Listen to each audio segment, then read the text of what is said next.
Então, na aula de hoje, a gente vai fazer um apanhado de todo o conteúdo que nós vimos durante esse período, tá bem? E aí eu vou falar de alguns pontos que são mais... Não que sejam mais importantes, mas que a gente deva dar uma atenção maior dentro do estudo da radiobiologia, tá? E aí, se houver alguma dúvida, né, que vocês ficaram intimidados, ou que, sei lá, esqueceram de tirar lá no Google Classroom, que eu sempre solicitava que vocês tirassem após o fim da visualização dos vídeos, tenham esse espaço como sendo preferível para esta situação, tá bem? Então, vocês têm todos os slides já, né? Ou falta algum? Alguém sabe informar? Que eu não lembro. A gente tem todos. Eu não sei. Acho que eu só assisti as aulas. Eu só assisti as aulas, porque no telefone os slides não abrem, só no notebook. Também não vi, não.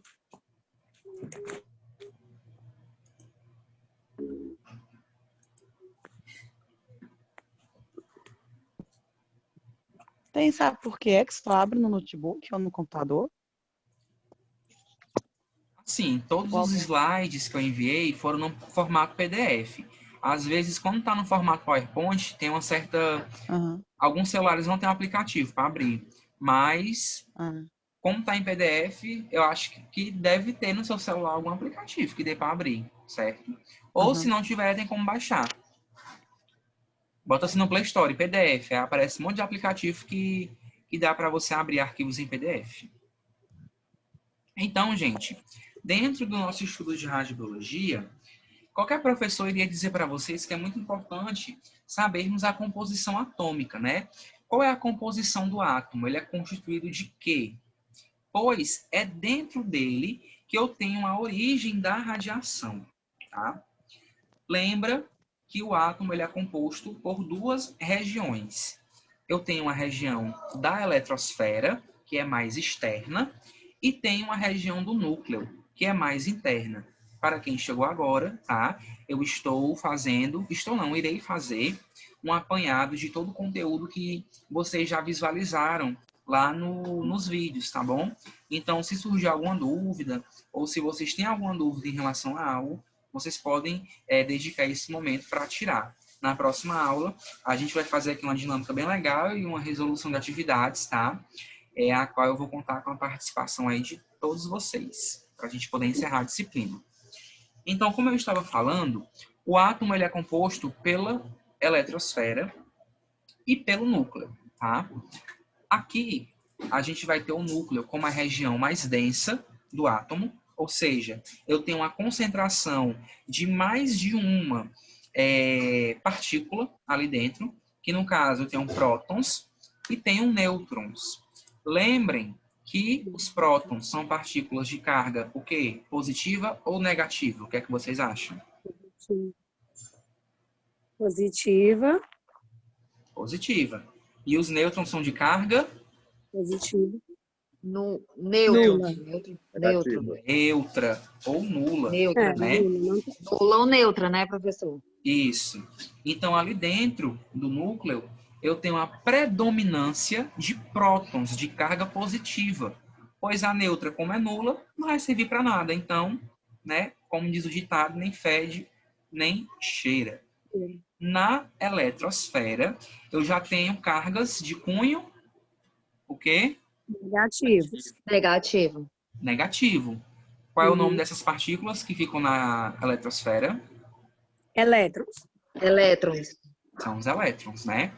Então, a eletrosfera, ela é organizada através do que nós chamamos de níveis de energia. Eu tenho vários níveis de energia, onde cada um vai ter ali uma quantidade de elétrons e uma capacidade de energização diferenciada, tá? Então, na camada K, eu tenho uma predisposição de 2 elétrons. Na camada L, de 8. Na M, 18, tá?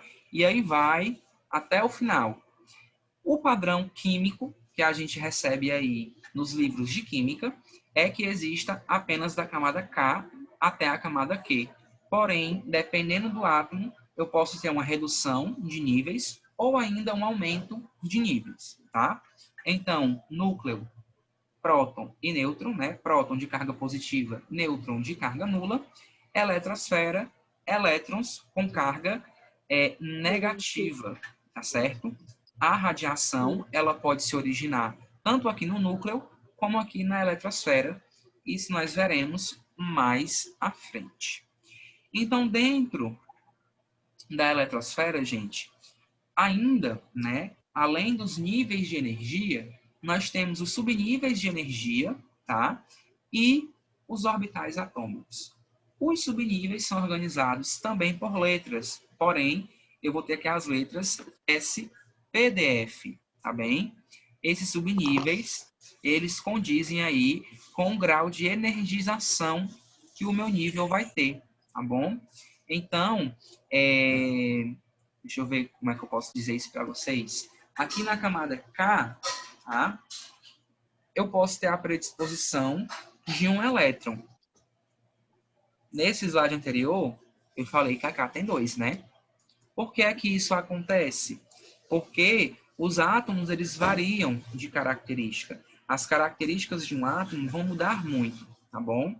Então, aqui, no nível K, por exemplo, eu tenho ali um elétron, tá? Lá na camada L, eu posso ter a existência de mais de um elétron. Na camada 3, a existência de mais de 8. E aí vai. Isso vai variar muito do elemento químico que a gente está trabalhando, tá bem? Os orbitais atômicos é a eletrosfera propriamente dita, certo? É o que fica ali ao redor do núcleo, é onde eu vou estar encontrando os meus elétrons orbitando, tá? E girando, né? Que os elétrons, eles têm uma característica que nós chamamos de spin. O spin, S, P e N, é quando o elétron fica andando, fica girando ali ao redor da eletrosfera, tá certo? Aqui é a representação de carga de cada uma dessas partículas. Prótons, carga positiva, elétron, carga negativa, nêutron, carga nula, tá bem? A radiação, ela pode ter a origem dentro do elétron ou dentro da eletrosfera, tá? E como principal tipo de radiação existente, nós temos a radiação solar, tá bom? Onde eu não tenho a sua origem ali no núcleo e nem na eletrosfera do organismo, pois é através do Sol, né, que ela vai estar se propagando até a Terra e depositando a sua energia em forma de calor, tá bem? Quando essa radiação solar interage com o nosso organismo, eu tenho um processo ao qual, tá, poderá haver a ionização, a excitação ou a ativação, tá? Já nós vamos falar sobre esses 3 processos. Alguma pergunta, gente? Eu estou falando um pouquinho rápido, que é para a gente poder ter tempo de revisar as principais partes. Mas qualquer dúvida é só ativar o microfone e interromper, tá bem? As radiações, elas podem ser classificadas de 2 formas. Nós temos a radiação ionizante e a radiação não ionizante, tá? A radiação ionizante é aquela que consegue mexer na eletrosfera do meu átomo. Esse mexer vai fazer com que os elétrons, eles consigam sair da eletrosfera. Eles são expulsos da eletrosfera. Já na radiação não ionizante, esse processo pode não ocorrer, tá? O elétron, ele continua ali na eletrosfera. O que pode acontecer é a energização desse elétron, mas a ejeção, a expulsão, só acontece aqui na radiação ionizante. A radiação, então, considerada como ionizante, ela é capaz de ionizar o átomo, ou seja, retirar elétrons dos níveis de energia, tornando esse elétron livre. Então, ele consegue sair do átomo, tá? E deixar o seu espaço vazio, para que um novo átomo, para que um novo elétron, desculpe, ele ocupe, tá certo? Então, esse é um dos processos mais comuns dentro dos exames de radiodiagnóstico, como raio-x, né? Eu tenho uma energia que ela vai interagir aqui com a nossa pele. A nossa pele, que é composta por átomos, tá? Ela pode sofrer o processo de ionização, onde o elétron ele é expulso. Quando a ionização acontece na pele, eu tenho um dano biológico, tá certo? Pois haverá uma quebra na estrutura química, haverá alguma alteração no átomo. Quando a ionização acontece lá no raio-x, lá no tubo de raio-x, onde a radiação ela é produzida, eu tenho, tá, a formação da radiação a partir do tungstênio. O meu equipamento de raio-x, ele tem o cátodo, tá, que é o polo positivo, e tem o ânodo, que é o polo negativo. Aqui no cátodo, eu tenho a geração de elétrons. Esses elétrons, eles irão interagir com o ânodo. Aqui no ânodo tem um local chamado de ponto focal. Esse ponto focal, ele é composto por tungstênio. O tungstênio é um elemento químico, né? Então, essa energia que interage com ele vai causar esse processo aqui, ó, de ionização. Quando o elétron ele é ejetado, né, quando ele sai da eletrosfera, ele vai deixar um espaço para que um elétron de uma camada mais externa pule, né, ocupe.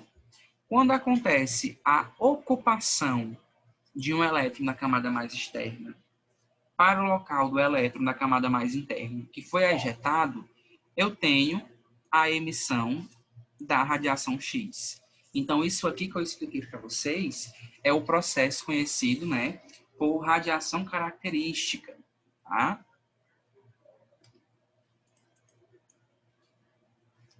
Deu para entender isso aqui? Querem perguntar alguma coisa?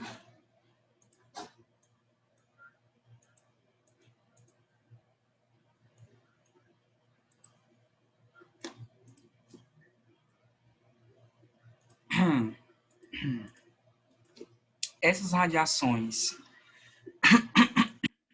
não ionizantes, tá bom? Elas não têm o poder de causar ionização. Elas não conseguem arrancar elétrons da eletrosfera, tá certo? O que vai acontecer aqui são excitações atômicas, tá bom? Onde o meu elétron ele vai ficar energizado. Essa energização ela é capaz de produzir alguns efeitos que nós veremos, que na verdade vocês irão ver, né, em outras disciplinas, como a ressonância magnética. É um exemplo de exame onde eu não tenho radiação ionizante. A radiação lá é a não ionizante. Ela vai causar excitações atômicas. Então, eu vou deixar o elétron energizado. Porém, aqui não há produção de dano biológico tão acentuado, tá certo? A radiação ionizante, ela pode se classificar aí de 4 formas. Eu tenho a radiação eletromagnética, a radiação corpuscular, a radiação diretamente ionizante e a radiação indiretamente ionizante. Essa radiação que nós chamamos de eletromagnética, ela é classificada como radiação ionizante, mas a grande maioria das radiações eletromagnéticas, elas são não ionizantes, tá certo? Aqui, o que é que vai acontecer? Eu tenho uma partícula que ela não tem carga e não tem massa, tá certo? E aí, o que é que vai acontecer? A sua capacidade de gerar um efeito biológico é muito baixa, diferente de outras energias, tá bem? Como exemplo de radiações aí eletromagnéticas, a gente tem os raios X, os raios gama, as ondas de rádio, ondas luminosas, raios infravermelhos e raios ultravioleta. Dentro da classificação ionizante, eu tenho apenas o raio X e o raio gama. Os demais, todos fazem parte das radiações não ionizantes, certo? Essas radiações eletromagnéticas são caracterizadas por se prolongarem, tá, a grandes distâncias. Então, aqui eu tenho uma radiação que tem um alto poder de penetração. Elas conseguem se propagar no vácuo e ainda conseguem atingir a matéria para causar ali o dano, né? Ou para servir de forma boa, no caso, para a realização de um exame, tá certo? Então, aqui são radiações que possuem um alto poder de penetração, tá bem? A radiação corpuscular são aquelas que se originam, tá bem, no núcleo, que podem, na verdade, se originar no núcleo do meu átomo. Como exemplo disso, eu tenho as partículas alfa e as partículas beta. Os nêutrons e os elétrons também estão inerentes a esse processo, uma vez que essas partículas elas possuem um número de massa, tá bom? Então, a radiação corpuscular, ela tanto possui um número de massa, como ela pode ser originada no núcleo. Exemplo disso, partícula alfa, partícula beta. A radiação diretamente ionizante, elas são compostas por cargas, tá certo? E essas radiações, elas podem ser consideradas também como radiações corpusculares, pois dentro aqui dessa classificação, nós encontramos as radiações alfa e as radiações beta, tá bom? As radiações indiretamente ionizantes, elas não possuem carga, tá bem? Tendo aí como classificação os raios X, os raios gama e os nêutrons, tá bem? Então, se eu fosse colocar na balança o tipo de radiação que causa o efeito biológico mais danoso, eu colocaria as diretamente ionizantes, onde nós temos aí as radiações alfa, né, as partículas alfa, e as partículas beta.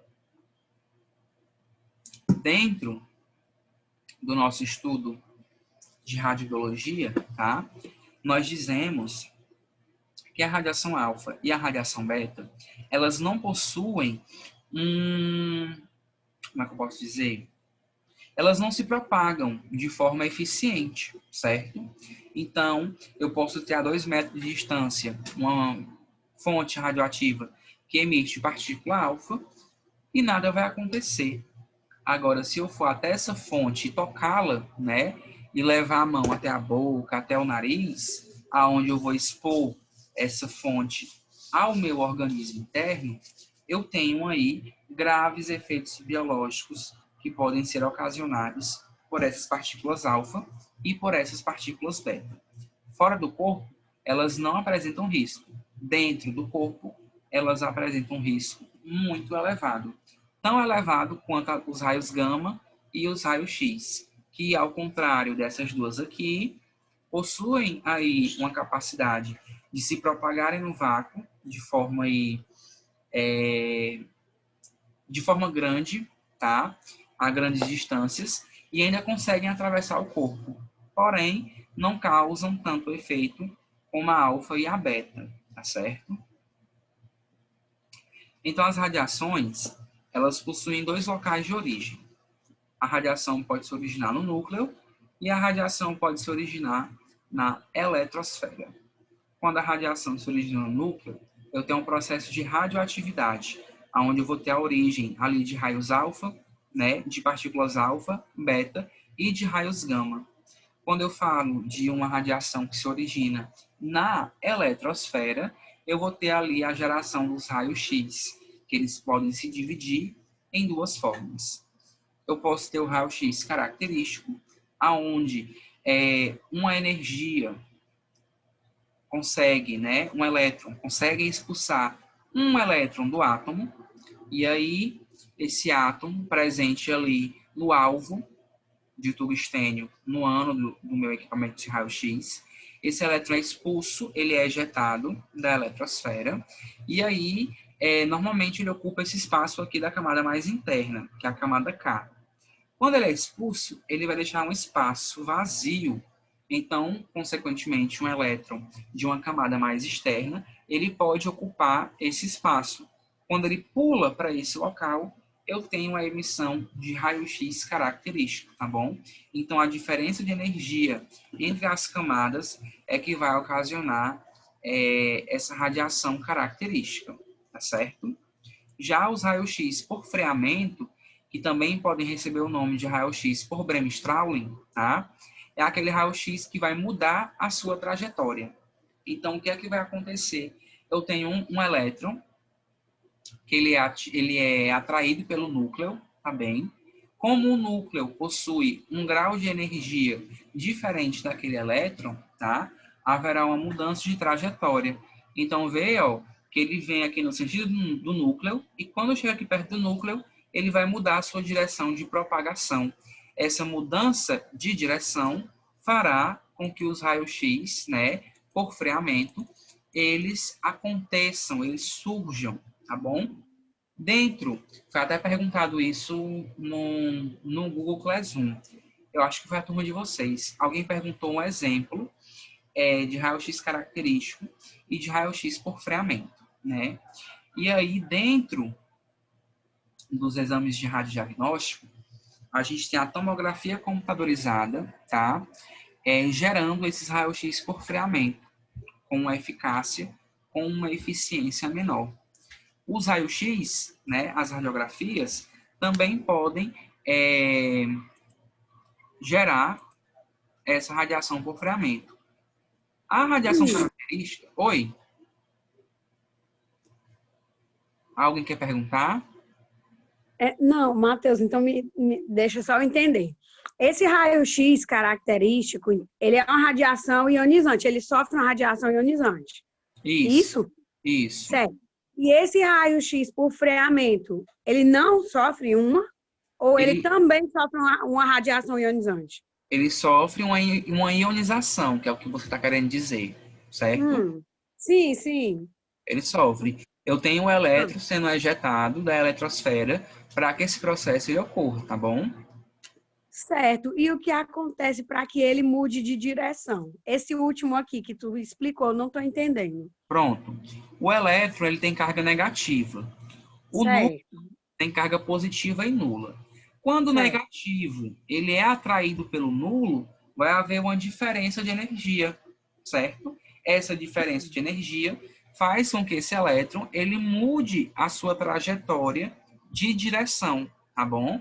Com isso, essa mudança vai fazer com que exista ali uma diferença de energia.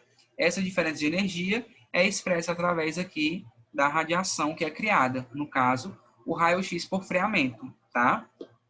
Sim, sim. Então, aqui a mudança de trajetória do elétron é que vai ocasionar o surgimento do raio-x por freamento, tá bom? Tá, ok. Nos dois, então no caso aí, Matheus... Oi. Então, no caso, ele é ionizante porque ele está movimentando um elétron dentro da eletrosfera, né, do átomo, não é isso? Exatamente. Então, no caso, se ele não movimentasse esse elétron, então, no caso, ia ser só não ionizante, não é isso? Exatamente isso. A palavra ionizante vem de ionizar, que é retirar o elétron da eletrosfera. Se isso não acontece, eu não tenho radiação ionizante, tá bem? É nesse sistema aí mesmo. E aí dentro porque aqui no caso desse freamento, ele faz um desvio. Agora, o outro da característica é como vem uma energia, né, dentro dele para expulsar e colocar outro, não é isso, né? Isso.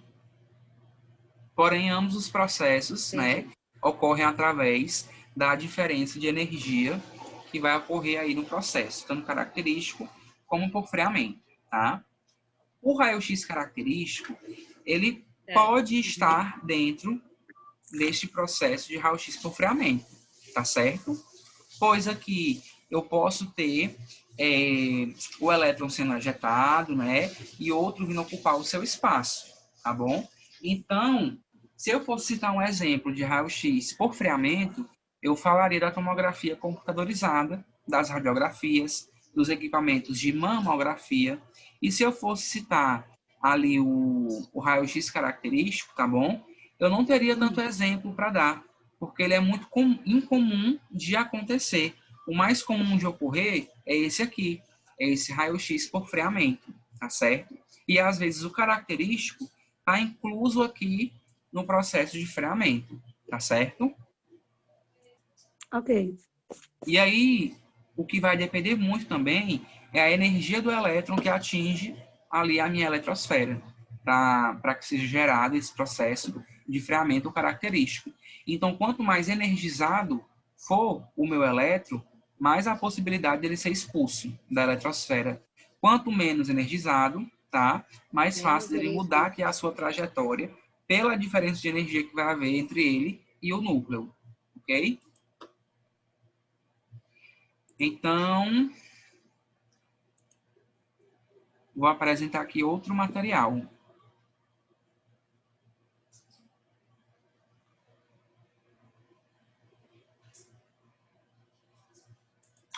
Enquanto isso, alguém tem mais alguma pergunta?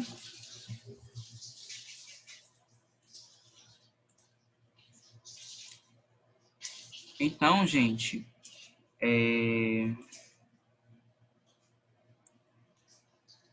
olha, cadê? Tá aqui.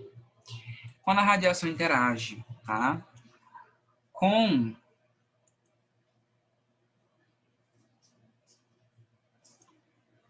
Professor, depois da aula do senhor, qual é a outra aula que a gente vai ter? Você não sabe me dizer não, né? eu acho que vocês vão começar anatomia, mas não é comigo, é com outro professor. Não, eu sei, mas por online? Ainda, Não acredito. certo? Porque acontece da seguinte forma, ó. Quando terminar essa disciplina, vem outra, né? Vocês não têm, assim, férias, né? Não tem um prazo entre uma e outra. E aí, o que acontece? Enquanto não for dito que pode retornar, vai continuar sendo nesse sistema. E aí, por exemplo, tá na aula 3 de anatomia e o governo fala que pode voltar. Aí, né, vai ter toda a programação de retorno, e aí vocês vão retornar da aula que parou na disciplina que estiver aí prosseguindo, tá? Mas eu creio, não estou dando certeza, eu acho que a próxima disciplina é anatomia, certo? E aí vai seguir nesse mesmo sistema, até dizer que pode retornar. E aí, quando a radiação, né, característica ou Bremsstrahlung, quando ela interagir com as minhas células do corpo, essa radiação pode danificar o meu material genético, tá bem? Então, dentro da célula, eu tenho um núcleo. No núcleo, eu tenho material genético armazenado, DNA, tá bom? O DNA é o que vai dar as características ao indivíduo, tá bem? E aí, qualquer alteração nas estruturas do DNA poderá estar ocasionando alguma anomalia, alguma malformação no indivíduo, né, que foi irradiado. Se tratando, por exemplo, né, uma mulher grávida, as células reprodutoras elas podem ser danificadas e a resposta, né, do dano pode passar aí para esta criança, para este indivíduo que vai estar se desenvolvendo. Então, quando eu falar de DNA, eu falo que é uma região ali do núcleo, né? É uma composição do núcleo celular, a qual eu terei armazenamento, tá, de informações genéticas. O RNA, ele também fica ali dentro do núcleo, porém ele produz proteínas que irão nutrir o DNA, tá certo? Então, o meu DNA, ele é caracterizado pelo cromossomo, tá bom? O cromossomo é tudo isso que eu estou circulando, tá? A princípio, ele é só uma linha. Quando acontece a duplicação do material genético, eu tenho o surgimento de duas linhas, tá? Então, na forma mais conceitual e normativa, né, eu tenho esse processo aqui, tá certo? eu tenho duas hélices que formam o meu cromossomo. Aqui eu tenho o armazenamento do DNA, que são as informações genéticas. A minha célula, ela pode ser caracterizada de duas formas. Eu posso ter uma célula que eu chamo de somática e eu posso ter uma célula que eu chamo de germinativa. A célula somática é aquela que compõe todos os tecidos do corpo. Então, músculo, osso, tudo isso é composto por célula somática.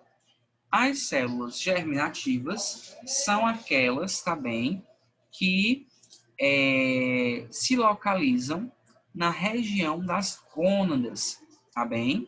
Então, células como o espermatozoide, como os óvulos, podem estar sendo ali atingidos pela radiação, tá bom? E causando aí danificações no material genético de um indivíduo aí que possa vir a se desenvolver. Um detalhe interessante é que quando a radiação interage com células germinativas, dificilmente o indivíduo que foi irradiado, ele manifesta o efeito biológico, tá bom? Normalmente, os descendentes que podem vir a manifestar esse efeito, tá? Então, como exemplo aqui de célula somática, nós temos o sangue, e de célula germinativa, os espermatozoides e os óvulos, tá bem? Lembrando que qualquer dúvida, se não entenderem algo, tá? É só ativar o microfone e dizer. A célula, ela tem um ciclo de vida, que é o que nós chamamos de ciclo celular. Este ciclo, ele é dividido por fases, né? Eu tenho aí a fase da intérfase e tenho a fase da mitose. A fase da intérfase é uma fase de preparo para a divisão celular. A fase de mitose é onde eu encontro a divisão celular propriamente dita. Dentro da intérfase, eu tenho três fases. Eu tenho a fase G1, a fase S e a fase G2. Tá? Na fase G1, eu tenho o crescimento da célula, né? A célula começa a se desenvolver, começa a desenvolver as suas organelas, tá bem? Então, aqui eu tenho o início ali do surgimento da célula. Na fase S, eu tenho uma fase muito importante, tá? Eu tenho uma fase de duplicação do material genético. Então, o DNA, ele vai se duplicar. Nessa fase, a célula ela vai pensar assim, será que eu realmente preciso passar pelo processo de duplicação celular? Será que existe algum erro, algum dano, né, no meu interior? Será que eu preciso de um reparo celular, de um conserto? Se a célula tiver algum dano, vai acontecer isso. Se a célula estiver boa, saudável, ela parte para a próxima fase, que é a fase de G2, tá? É a fase onde eu tenho o crescimento, né, ainda da célula, e aqui eu tenho a preparação para a divisão celular, né? Então, após essa fase de G2, eu tenho a mitose, onde eu tenho várias etapas, a qual, né, no final, eu tenho a célula dividida, tá?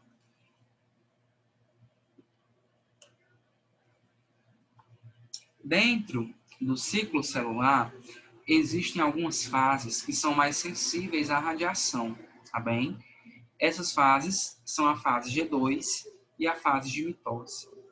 Então, o que é que acontece? Quando a célula está perto de se dividir, que é justamente nesse processo de mitose na fase de G2, o que é que vai acontecer?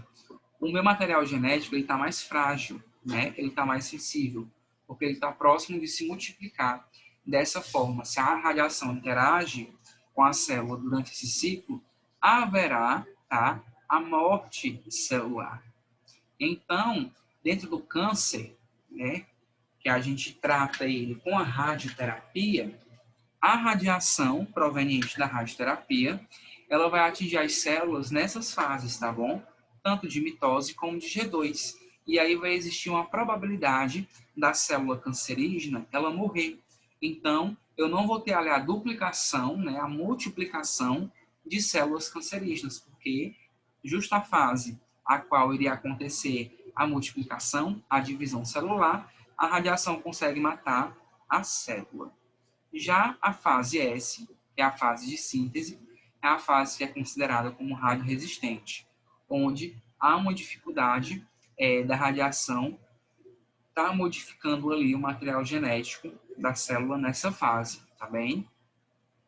Então, sempre que eu falar de fase da célula mais sensível à radiação, eu tenho a fase G2 e a fase de mitose. E quando eu falar de uma fase mais radioresistente, eu tenho a fase de síntese, tá bem?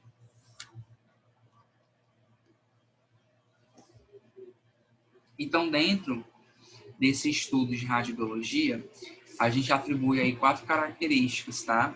Ao organismo quanto ao processo de interação da radiação com a matéria, que é o que nós denominamos de 4 R's da radiobiologia. O primeiro R, ele vem de reparo. Então, quando a radiação ela interage com a célula, ela vai causar o surgimento, o aparecimento de radicais livres, né, de íons, de elétrons. Dessa forma, a minha célula ela pode ser modificada, ela pode ser danificada. Na busca, né, de corrigir essa danificação, existe o que nós conhecemos por reparo celular, onde eu tenho um mecanismo a qual o tecido, né, a célula que estiver ali danificada, ela consegue se autoconsertar. Ou ainda, alguma célula do sistema imunológico, tá, consegue realizar esse reparo, esse conserto nessa célula que estava ali prejudicada, tá bem?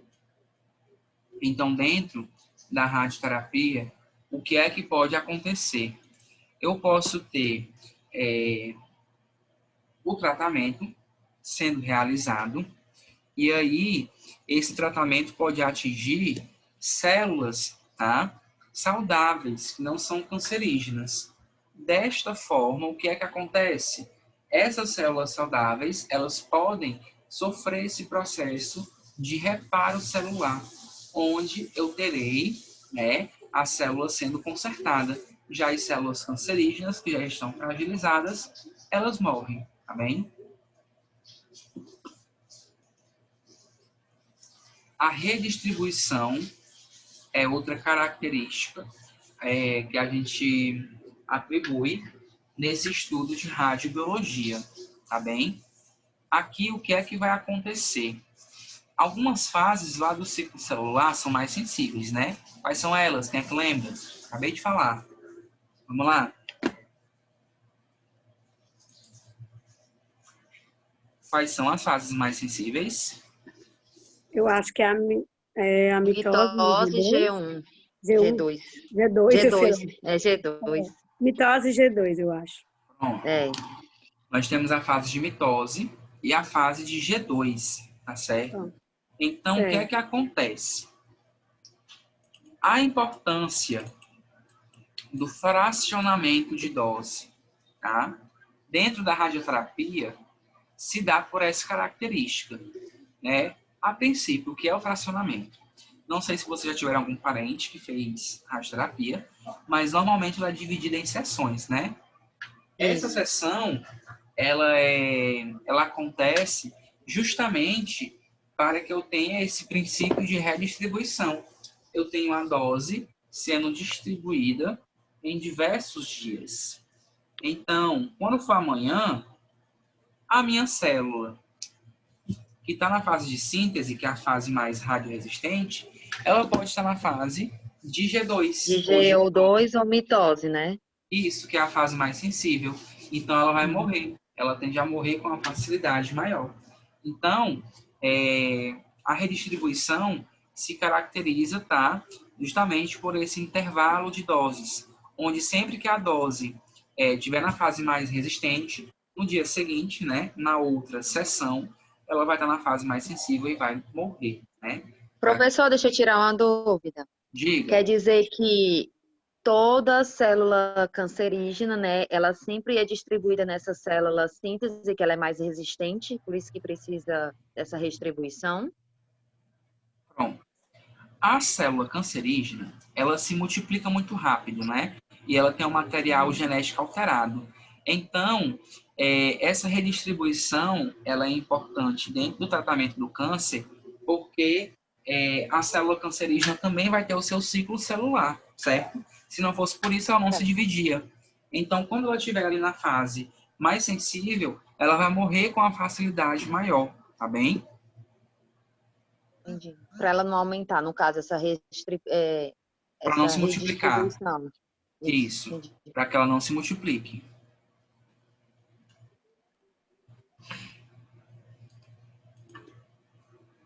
A repopulação, ela acontece quando no meu tratamento de radioterapia, aquela região que foi irradiada e que é saudável, ela consegue sofrer um mecanismo de reparo, tá? E se prolifera novamente de forma correta, tá bem? Então, antes de fazer o tratamento de radioterapia, é feito todo um planejamento a fim de poupar o tecido sadio de receber radiação. Porém, sempre tem um pouco de tecido que é irradiado. Esse tecido, ele consegue se autorreparar e, né, se multiplicar, realizar sua mitose tranquilamente, sem nenhum tipo de alteração, tá bem? A reoxigenação é uma parte mais inerente, tá, à região do corpo a qual essa célula ela está localizada, tá bem? Aqui o que acontece? A sensibilidade do tecido à radiação está ligado à quantidade de oxigênio que existe dentro da célula. Então lembra que a membrana celular é o canal, né? É a via de entrada e saída de substâncias para o interior da célula. As células que são muito oxigenadas, elas são mais sensíveis do que células em hipóxia. Hipóxia, tá? É a ausência de oxigênio dentro da célula, tá bem? Então, as células que são mais oxigenadas são aquelas que se reproduzem, né, que se multiplicam de forma mais rápida. Então, no tecido cancerígeno, eu tenho muitas células oxigenadas. Então, elas tendem o quê? A morrer de forma mais rápida.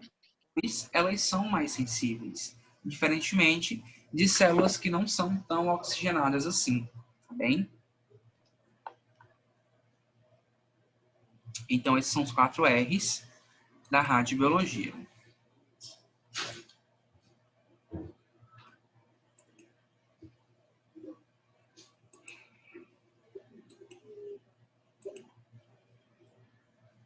Se tratando ainda dessa parte física, tá? da radiobiologia, existe, na verdade, 3 processos de interação da radiação com a matéria, tá? Esse processo é inerente a qualquer tipo de radiação. Eu tenho a ionização, a excitação e a ativação. Como eu já falei, a ionização acontece quando elétrons são removidos da eletrosfera de um átomo, tá? Essa remoção pode ocasionar a quebra da estrutura química de um elemento, podendo ocasionar aí o surgimento de radicais livres, de íons, tá? Que vão prejudicar o núcleo do átomo, né? O núcleo do átomo não, gente. O núcleo celular, a qual tem uma presença do material genético.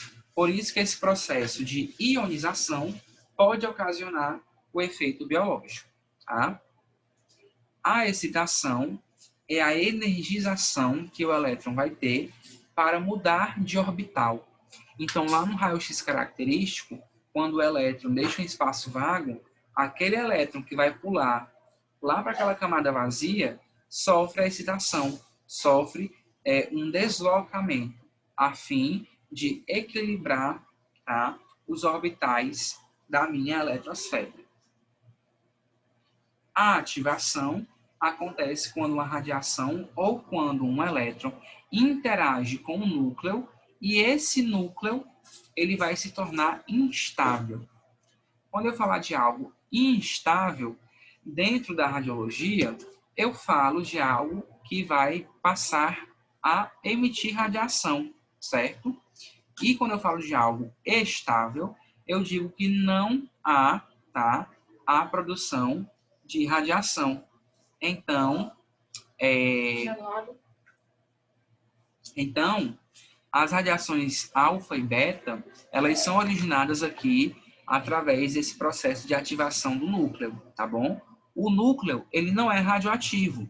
Quando a radiação interage com ele, o núcleo vai ficar radioativo, vai ficar instável. Essa instabilidade vai fazer com que surja ali essas partículas alfa e beta, tá bem? Quando a radiação eletromagnética interage com a matéria, no caso raio-x e raios gama, eu tenho aí a produção de 3 efeitos muito importantes, que são o efeito fotoelétrico, o efeito Compton e a produção de pares, tá? Vamos relembrar cada um. Quando uma radiação interage com o meu corpo, vai atingir os átomos, né, do meu corpo. Meu corpo é cheio de átomos, o de vocês também. Essa radiação, que pode ser uma radiação X ou gama, ela vai depositar toda a sua energia a um elétron, né, do meu corpo, de algum dos átomos presentes no meu corpo. Esse elétron ele vai ficar muito energizado. Dessa forma, ele é expulso do orbital por ter adquirido toda a energia da radiação incidente. Qual é, gente, o nome desse processo de quando o elétron é expulso do orbital? Como é que nós chamamos? Ionização característica. Nós temos a ionização, certo? Então, o efeito fotoelétrico, ele é caracterizado dessa forma. Esse elétron que é expulso, né, desse átomo, ele se torna um elétron livre. Ele pode se dissipar no vácuo. Portanto, o nome que eu dou a esse elétron aqui, que recebe energia do raio-x e do raio gama, é o que eu conheço por radiação secundária na radiologia. É aquela radiação que ela não vai servir para o diagnóstico, porém ela vai existir e pode ser prejudicial ao organismo, tá certo? Então, sempre que eu falar de efeito fotoelétrico, eu falo de uma radiação X ou gama que deposita toda a sua energia no elétron. Então, essa radiação ela vai desaparecer e o elétron é expulso do nível de energia, agora com uma energia cinética pré-estabelecida, tá bom? Então, ó, eu tenho um fotoincidente, tá?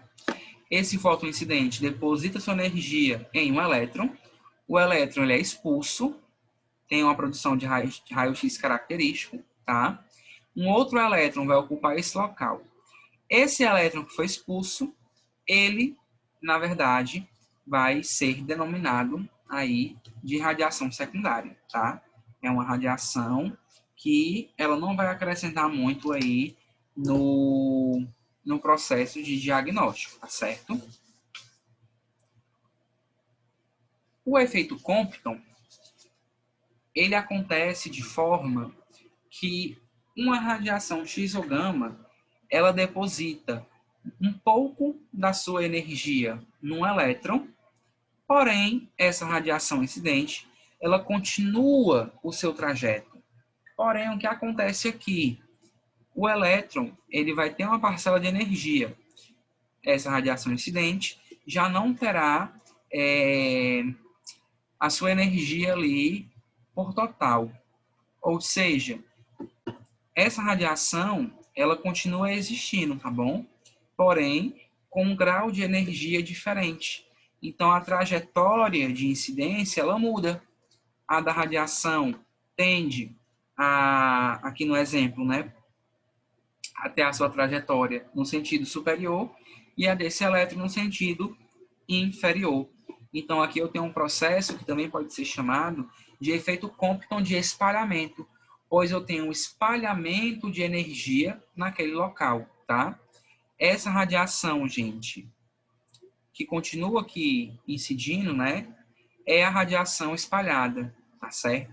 Que se parece muito com a radiação secundária, tá bom?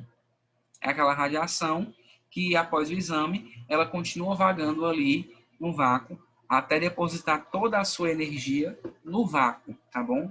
E assim deixar de existir.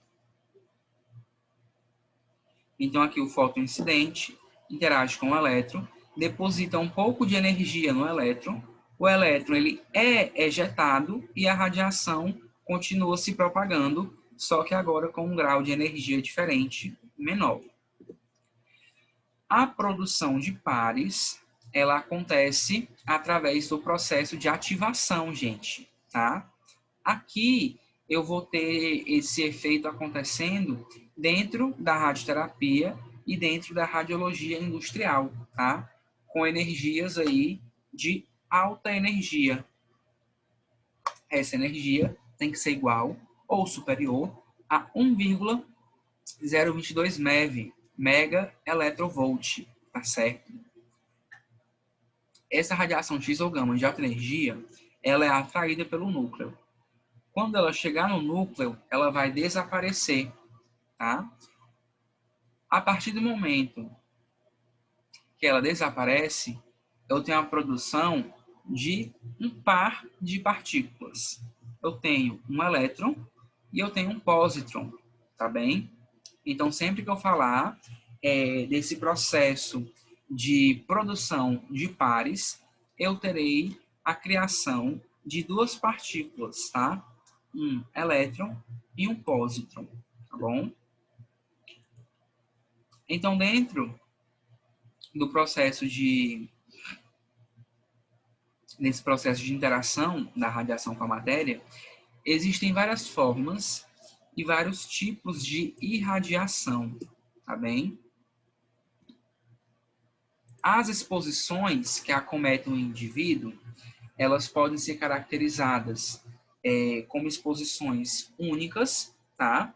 A qual o indivíduo é exposto uma única vez. Como exemplo disso, nós temos os exames radiológicos que são feitos no dia a dia, como tomografia, mamografia, raio-x. A gente tem a exposição fracionada, que ela é muito comum na radioterapia, tá? Onde eu tenho a dose distribuída em vários dias, tá? Então, o paciente ele é irradiado diversas vezes. Nós temos as exposições periódicas, onde o indivíduo ele tem contato com a radiação de forma contínua, tá? Como exemplo disso, profissionais que trabalham manipulando fontes de radiação, tá bem? E aí, essas irradiações, né, elas podem acontecer de forma interna ou de forma externa. Quando ela acontece de forma interna, eu posso ter a inalação, né, de gases ou vapores radioativos, a ingestão de alguma fonte radioativa por via oral, ou a radiação ela pode entrar dentro do organismo através ali de um portal de entrada. No caso, a pele ferida é a via de entrada para bactérias, né, para micro-organismos, e também é para a radiação, tá bem? Quando eu falo da exposição externa, eu digo que ela pode acontecer de três formas. Eu tenho a exposição de corpo inteiro, onde todo o corpo é irradiado. Eu tenho a exposição parcial, onde apenas uma parcela do corpo é irradiada. E eu tenho a exposição colimada, tá bom? Onde a minha irradiação, onde o feixe de radiação é direcionado a um local específico. Então, em um acidente envolvendo uma fonte de radiação, o indivíduo ele pode ser irradiado de corpo inteiro, tá? Na exposição parcial, eu posso ter ali só a região das mãos sendo irradiada. Como exemplo disso, o pessoal que trabalha aí com manipulação de fontes radioativas. Apenas uma parcialidade do corpo, tá, vai ser exposta à energia da radiação, tá? Já a exposição colimada, ela acontece quando uma região específica vai ser irradiada ali durante um processo, né, de tratamento ou até mesmo durante um exame radiológico. No raio-x, o feixe de radiação, ele é direcionado, tá, ao local a qual acontece a exposição, tá?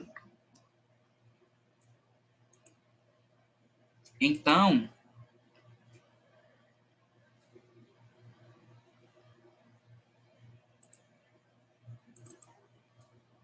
dentro, né, desse processo de interação da radiação com a matéria, a gente entra no quesito dos danos celulares que podem ser ocasionados. Como principal dano causado pela radiação, a gente tem, tá, o câncer, tá bom? A qual a radiação interage com a célula, modifica o material genético da célula. Essa célula, ela vai sofrer uma mutação. Essa mutação, ela vai estar presente ali nas células que sofrerem um processo de mitose, tá? Afinal, né, o que é o câncer? É o crescimento acelerado, tá? Desorganizado de células com seu material genético alterado, tá certo? Então, quando a radiação modifica a estrutura do material genético, eu posso ter o surgimento de um tumor. Eu vou ter várias células se multiplicando de forma errada, tá bom? E de forma rápida, dando origem a um conjunto de células que nada mais é do que o tumor, tá bem? Então, nesse quadro, a gente tem exemplificado os mecanismos que podem acontecer dentro do organismo, tá bem? Então, as lesões, elas podem aparecer de forma imediata, de forma rápida, ou de forma tardia, de forma demorada, tá bem?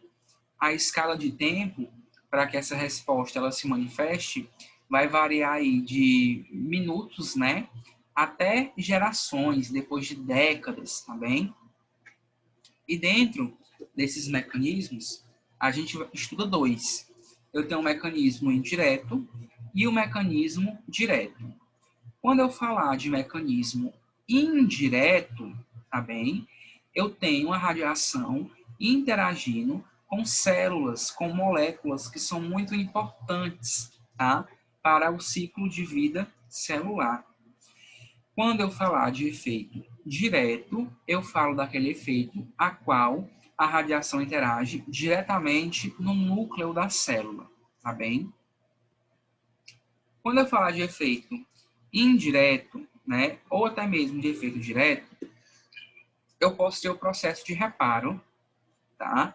Onde acontece o reparo normal da célula, ela volta a ter a sua função, a sua estrutura de forma adequada. Eu tenho o reparo defeituoso, onde acontece o reparo, mas esse reparo é feito de forma errada. E pode haver aí o não reparo, resultando na morte celular. Quando acontece a morte celular, eu vou ter o que eu chamo de efeito determinístico, tá bom? Onde ele vai se manifestar aí de forma rápida e de forma visível. Eu tenho a necrose celular, então eu tenho uma patologia sendo instalada no tecido. A reparação defeituosa, ela vai causar uma mutação, uma danificação no tecido, né? No tecido não, na estrutura celular. Então, eu posso ter essa célula com reparo defeituoso presa no meu organismo, que pode dar origem ao câncer, ou posso passar para os meus descendentes, né? Aí eu preciso de uma irradiação na região das gônadas, tá certo? Dos testículos ou dos óvulos, da região dos ovários, a fim de que a estrutura do DNA seja modificado e o indivíduo ele possa adquirir alguma anomalia genética durante o seu desenvolvimento. Tá dando para acompanhar, gente? Tá dando para entender?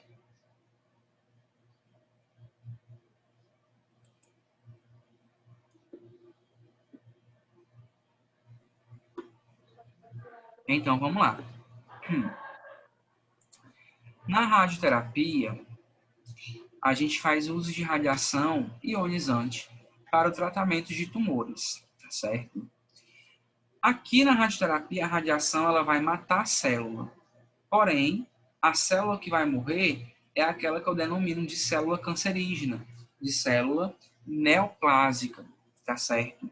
Então, aqui, o que é que acontece?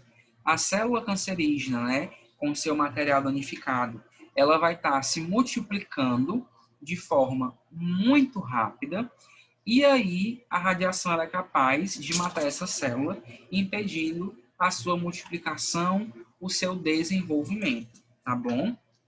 Quando eu não estiver falando de radioterapia, eu falo da interação normal da radiação com a célula, a qual eu terei ali a modificação do material genético e posso ter o desenvolvimento, tá, de um efeito biológico, tá bem?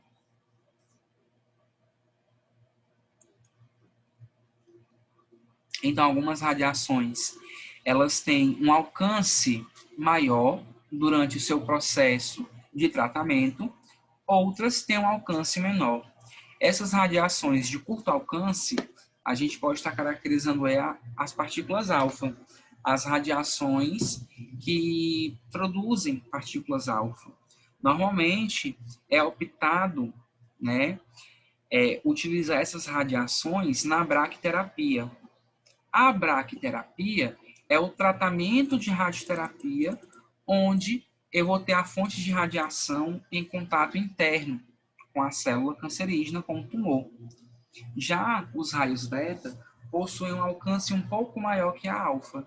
Dessa forma, assim como a gama, como a X, pode ser utilizada aí na teleterapia, que é quando eu tenho a fonte de radiação distante do tecido aí tumoral cancerígeno, tá bom?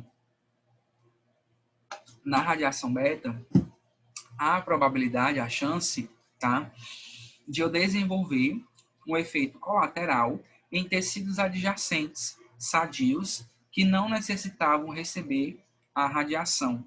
Como os raios alfa, né, a partícula alfa, ela é mais específica ali no estudo, tá bom? No estudo não, no tratamento de tumores muito internos, então é preferível fazer um procedimento a qual essa fonte ela chega até a região do tumor, a fim de conseguir tratar de forma eficaz, sem danificar esse tecido sadio ali adjacente, tá bem? Então, o DNA ele é composto por duas fitas, né? Por duas hélices, e dentro dessas hélices nós temos bases nitrogenadas, tá bem? Que essas bases nitrogenadas, que são esses tracinhos aqui dentro dessas fitas, tá? É que vão dar as características ao ser, ao indivíduo, tá? Então, essas bases nitrogenadas são representadas pelas letras A, T, C e G, onde normalmente eu tenho a base nitrogenada A e T juntas, unidas, e a C e G, tá, unidas. Essa base nitrogenada A é a adenina, a T é a timina, a C é a citosina e a G é a guanina. Então, essas pontes de ligação acontecem entre adenina-timina e citosina-guanina. Se a radiação ela é capaz de quebrar, de modificar essas bases nitrogenadas, tá certo?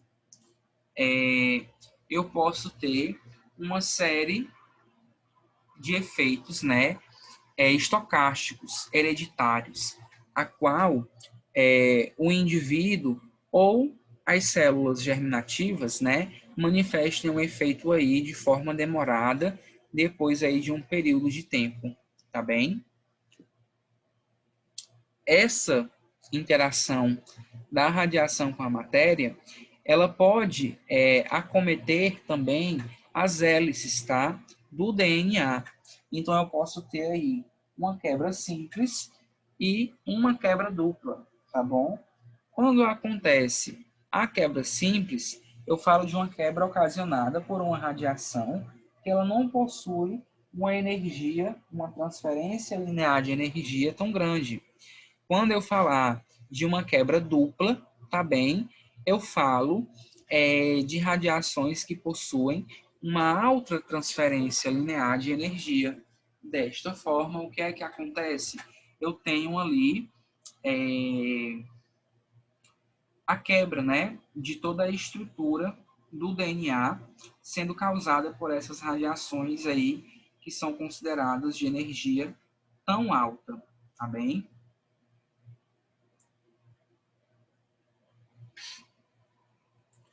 Então, gente, deixa eu ver se tem mais alguma coisa importante a ser comentada desse material. Não.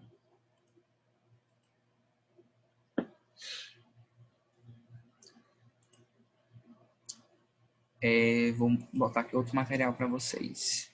Alguma pergunta, gente, quanto isso?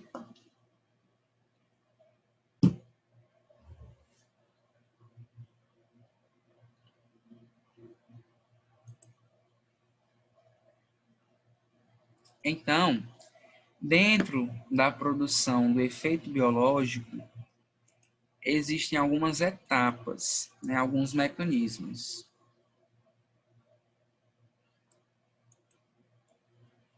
Esses mecanismos são 4, tá? Eu tenho um mecanismo físico, químico, biológico e orgânico, tá bem? O efeito físico ou mecanismo físico, né, pode receber essas duas nomenclaturas, ocorre a partir do momento em que a radiação interage com o meu corpo, tá bom? Então, dentro desse processo de interação, eu tenho a ionização, certo? Eu tenho ali a geração de elétrons, de íons e de radicais. Esses elétrons, íons e radicais podem alterar a estrutura, tá, celular, podem invadir o núcleo e danificar o material genético. Os efeitos químicos, eu já tenho ali o atingimento, o dano ocasionado em moléculas mais abundantes dentro da célula. No caso aqui, eu terei a modificação, a quebra da molécula da água. Gente, qual é o nome do mecanismo que eu dou para essa quebra de molécula da água? Quem lembra aí?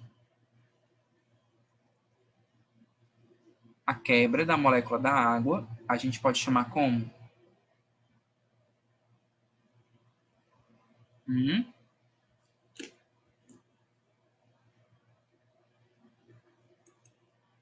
Nós temos, tá, um processo chamado de radiólise, tá? A quebra da molécula da água, onde o nosso corpo, né, basicamente é composto, cada estrutura, por várias moléculas de água. E dessa forma, eu tenho grandes alterações, tá, nessa molécula, a qual eu poderei ter a produção de radicais livres e elétrons, tá, que eles podem danificar o núcleo celular. Normalmente, essa radiólise, ela é inerente a um processo que nós chamamos de mecanismo indireto, tá certo? O mecanismo direto, que eu já comentei nesse instante, é aquele que atinge o DNA diretamente, tá bem? Depois que acontece esse efeito químico, né, após ocorrer aí a quebra da molécula da água, eu tenho o meu corpo, tá, ele dando uma resposta a essas etapas, a esses efeitos. E aí surge o efeito biológico. Eu tenho um dano causado no meu DNA, no meu cromossomo, e que em breve vai ser resultado aí do que nós conhecemos por efeito orgânico, tá bem? Esse efeito orgânico já é a doença pré-instalada no corpo do indivíduo, tá bem? E aí, as células, né, do corpo, elas apresentam graus, níveis de radiosensibilidade. O que é que isso quer dizer? Algumas células, elas tendem a sofrerem modificações de forma mais fácil, de forma mais rápida, em relação a outras, tá bem? Então, sempre que eu falar de radiosensibilidade, eu digo que as células que têm a chance de serem danificadas mais rápida são as células do tecido linfático, tá? Do tecido hematopoético, que é o tecido sanguíneo, do epitélio espermático, que é a região ali do epitélio gonadal, né, das gônadas, do testículo, e o tecido epitélio intestinal. Então, dentro da síndrome de irradiação aguda, que é quando o indivíduo ele é exposto a altos níveis de radiação, os sistemas, né, que normalmente apresentam sintomas, efeitos, ficam sendo aí o sistema gastrointestinal, né, o tecido hematopoético e, normalmente, a região ali do cristalino, a região da medula óssea, tá certo? Regiões que são muito sensíveis à radiação, regiões que sofrem danos de forma muito fácil, tá? Regiões que também são muito radiosensíveis, mas que não são tão radiosensíveis quanto essas de cima, é o tecido orofaríngeo, da região da boca, e a pele, tá bem? Tecidos que apresentam uma média radiosensibilidade. A gente tem um tecido conjuntivo intersticial, que compõe os parênquimas do corpo, como cérebro, pulmão, fígado, tá? Vasos sanguíneos mais finos e o osso, né, e cartilagem que está em crescimento. As células de baixa radiosensibilidade fica sendo aí a cartilagem ou o osso já maduro, tá? E qualquer tipo de epitélio hepático, renal, pancreático, da tireoide ou de alguma glândula do corpo, tá? Como exemplo aí as glândulas suprarrenais. E aquela região do corpo, aquela célula, aquele tecido radioresistente que tem uma sensibilidade muito baixa, a gente encontra aí as células musculares, tá bem? E o tecido nervoso, tá? Pode haver interação da radiação com esses tecidos e dificilmente eu terei o efeito pré-estabelecido nesse local, tá bem?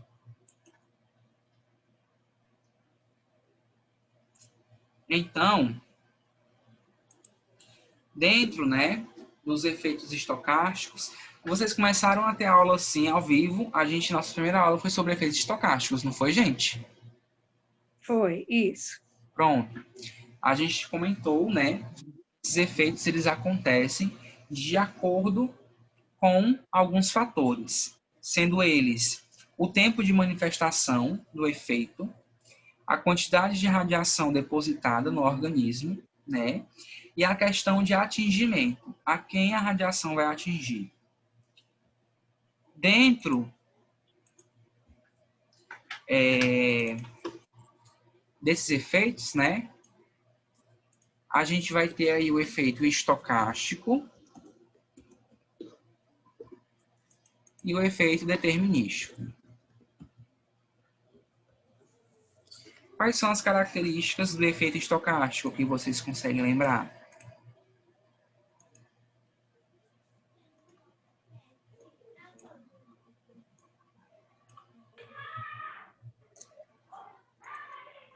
São efeitos, né, de caráter cumulativo e que a probabilidade de ocorrência, tá, depende da dose. Por que cumulativo? Porque a dose ela vai se acumular, ela vai se estocar no organismo, tá bem? Dessa forma, eu posso ter aí o surgimento de um efeito biológico, tá certo? Isso acontece de forma tardia, pode acontecer de forma somática e de forma genética, tá? Então, o efeito estocástico ele pode demorar para aparecer, pode atingir qualquer célula do corpo e ainda pode atingir ali o que nós conhecemos por células germinativas, que são as células que vão caracterizar, né, os descendentes. O efeito. Outra coisa que a gente pode citar aqui no efeito estocástico é que ele não apresenta um limiar de dose.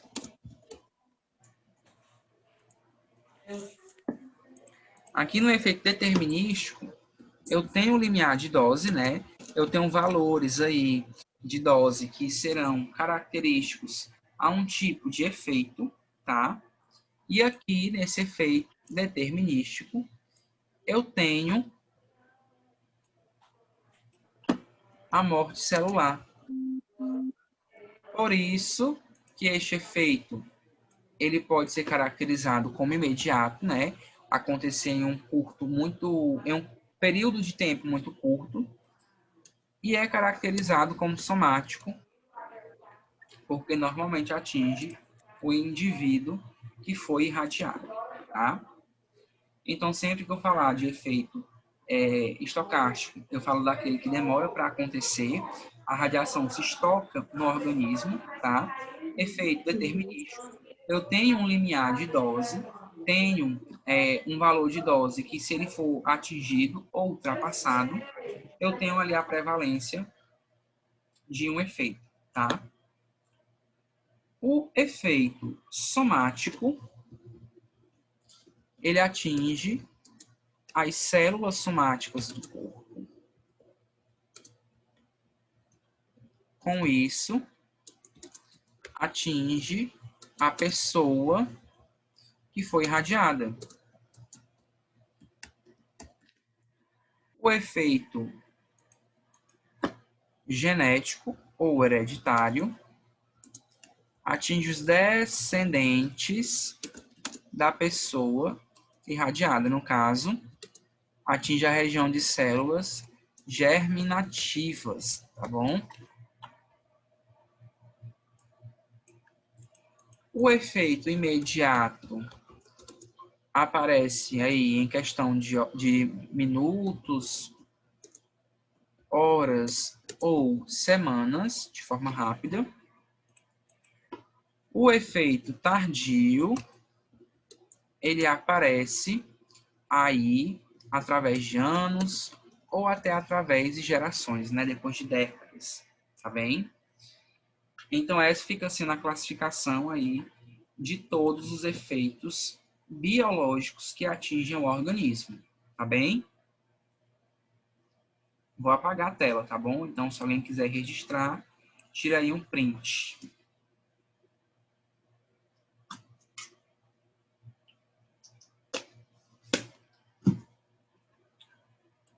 Dentro, né, desses efeitos biológicos, a mulher, no período de gestação, ela pode ser atingida pela radiação, certo? Então, lembra que a gestação, ela é dividida em 3 fases, né? Eu tenho ali, deixa eu abrir aqui o slide.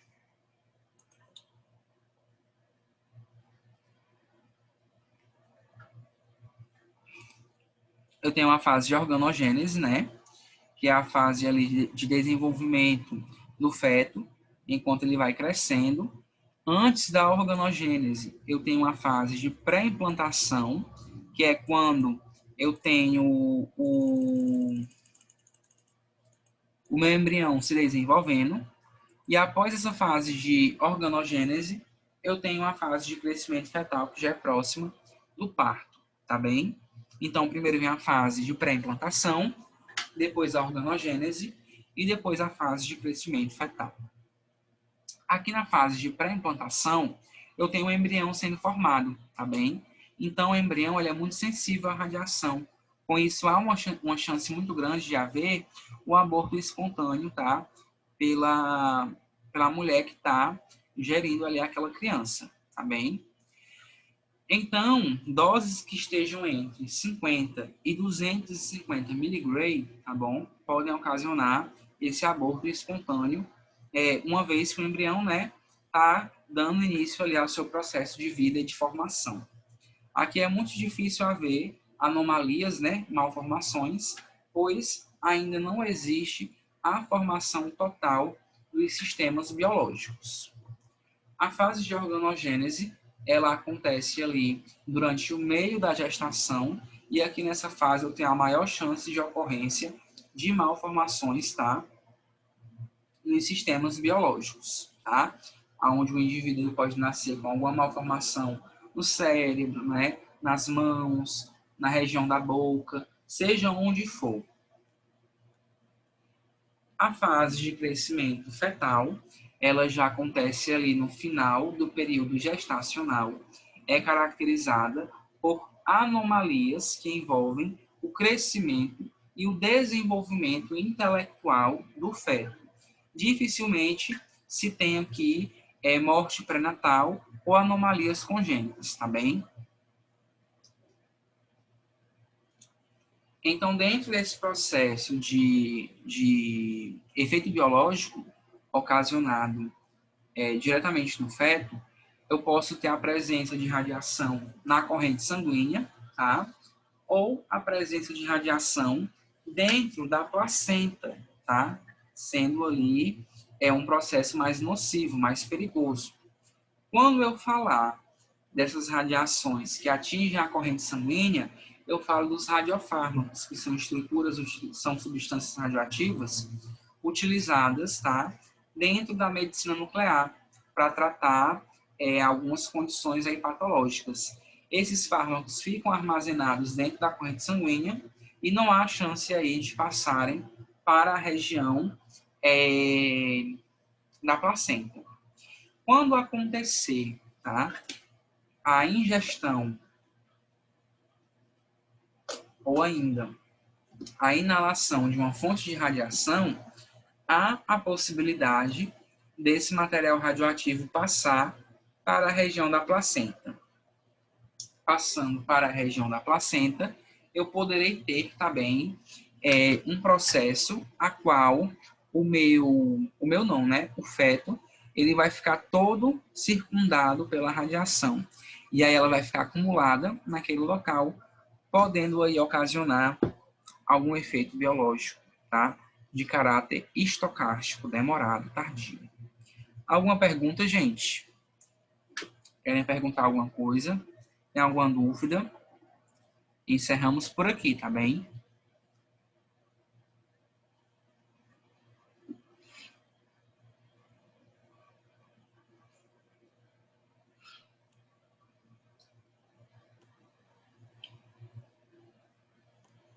Quer perguntar, Flávio? Alguma coisa? É só a respeito do trabalho. Se Sim. Deu certo, se recebeu, que eu enviei, recebeu? Recebi. Todos vocês que estão enviando, eu acho que falta uma pessoa só, que inclusive foi uma pessoa que foi a primeira a mandar. Eu vou até responder. Eu sempre mando uma mensagem respondido para confirmar o recebimento, tá? Certo. Eu enviei sozinho. Não foi eu não, né? Eu enviei 1000 vezes. Foi, mas dessa vez deu certo. Ainda bem. Eu ia formar a equipe com a Miriane, mas ela resolveu desistir, não deu certo, ela estava pensando em fazer a disciplina presencialmente, aí acabei fazendo sozinho mesmo. Sem problema. Tá? Aí dentro da disciplina nós ainda temos mais 2 aulas, né? A próxima de sexta-feira e a última na segunda-feira, é isso? Não, termina sexta já essa disciplina. Né? Sim, termina sexta. E aí semana que vem vocês já começam, acho que vocês começam a anatomia com um professor novo. Não tenho certeza. Eita, Mas eu acho que tem como vocês olharem no portal qual é a próxima disciplina. Fica cadastrado lá. Anatomia, Eu não vou anatomia mentir, não. Eu online, queria composição anatomia nova. presencial, ó. Eu não vou fazer, não. Gente, presta atenção. Dia a dia, né? Gente, eu acho que é. Eu não estou dando certeza. Não, Não, eu tudo sei, bem. professor, porque assim, a anatomia é uma matéria que não é fácil, né? Assim, 100% é uma coisa que abrange muita coisa. E eu Sem acho assim, condições. para ser online é complicado, Inclusive, assim. anatomia e posicionamento radiográfico é uma das disciplinas que nós vamos usar muito no nosso dia a dia de Isso. trabalho, né? Por Sim. isso tem que ser muito bem feito. Com certeza, professor. Aí eu sei que passa um trabalho e tudo.